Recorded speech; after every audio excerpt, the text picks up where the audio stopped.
सत्यम परम धीमहि। मैं परम सत्य को प्रणाम करता हूं। बंधुओं, परम सत्य कौन है? केवल ठाकुर जी, और कोई परम सत्य नहीं है। सत्य कहते किसको हैं? जिसका अस्तित्व हमेशा था, हमेशा है और हमेशा रहेगा, उसको सत्य कहते हैं। मैं सत्य नहीं हूं। क्यों? आज से 30 साल पहले मैं नहीं था, और आज के 80 साल बाद, 70 साल बाद, और ये तो बता नहीं सकते कितने साल बाद मैं नहीं रहूंगा।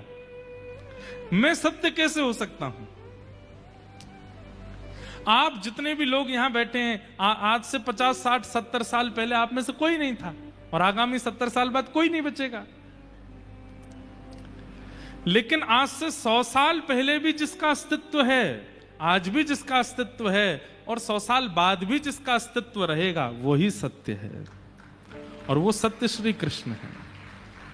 जब ये धरती नहीं थी, जब ये पृथ्वी नहीं थी, जब ये भूमंडल नहीं था, तब भी वो थे, आज भी वो हैं।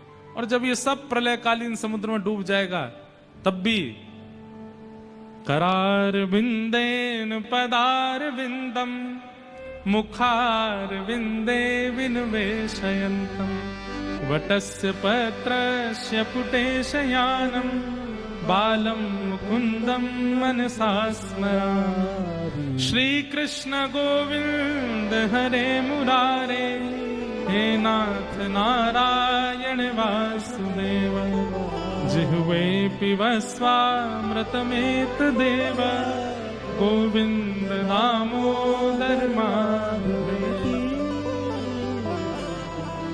इस स्तुति में जो ठाकुर जी का रूप बताया गया, ये प्रलयकालीन समय का रूप है। मार्कंडेय ऋषि ने ठाकुर जी से कहा कि मुझे प्रलय का दर्शन करना है, और जैसे ही प्रलय आया सब कुछ डूब गया। कहते हैं प्रलयकालीन समय पर जो समुद्र की लहरें थीं, वो हिमालय की चोटी से भी ऊंची थी। सब डूब गया।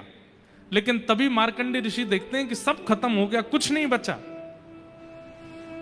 आपको एक बात बताएं, प्रलय केवल पृथ्वी का नहीं होता, सूर्य चंद्र का भी होता है। प्रलय पाताल से लेकर के ब्रह्मलोक तक का भी होता है। स्वर्ग भी प्रलयकालीन समुद्र में डूब जाता है, सब कुछ नष्ट हो जाता है। केवल एक वैकुंठ लोक बचता है, एक गोलोक धाम बचता है, जिसको कई लोग वैकुंठ कहते हैं, कृष्ण उपासक गोलोक धाम कहते हैं, नारायण उपासक वैकुंठ कहते हैं, राम उपासक साकेत कहते हैं। बस वो बचता है और कुछ नहीं है। मार्कंडेय ऋषि ने देखा सूर्य चंद्र सब डूब गए, कुछ नहीं बचा।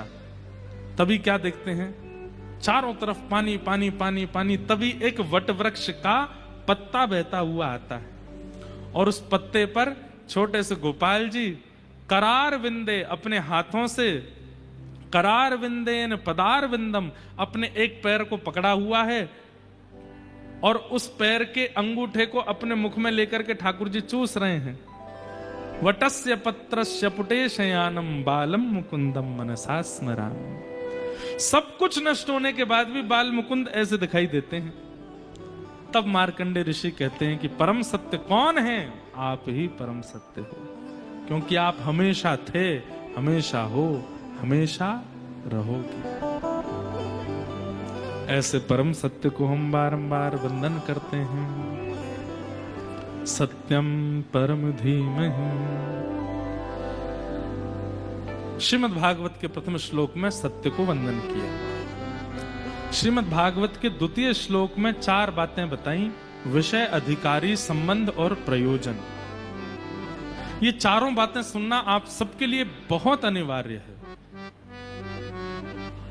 श्रीमद् भागवत का विषय क्या है, श्रीमद् भागवत का अधिकारी कौन है, श्रीमद् भागवत का संबंध क्या है, और श्रीमद् भागवत का प्रयोजन क्या है। ध्यान से सुनो। कि धर्म प्रोजित कई तवोत्र परमो निर्मत्सराणां सतां वैद्यं वास्तवमत्र वस्तु शिवदं तापत्रयोन्मूलनम्। श्रीमद्भागवते महामुनिकृते किं वा परैरीश्वरः सद्यो हृदयवरुध्यते त्रिकृत भी शुश्रूषुभिस्तच्छणा। सबसे पहला श्रीमद् भागवत का विषय क्या है? तो कहते हैं धर्म प्रौजित कई तवोत्र परमो। सुनने वाले के चित्त में परम धर्म की इच्छा प्रकट होना, यह भागवत का विषय है।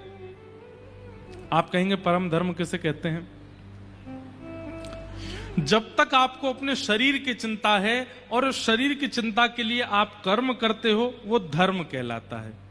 लेकिन जिस दिन आपको शरीर के भीतर बैठे हुए आत्मा की चिंता होने लग जाती है और उसके कल्याण के लिए आप कर्म करते हो, उसको परम धर्म कहते हैं। समझ में आई बात? इससे ज्यादा सिंपल इसकी डेफिनेशन नहीं हो सकती। धर्म और परम धर्म।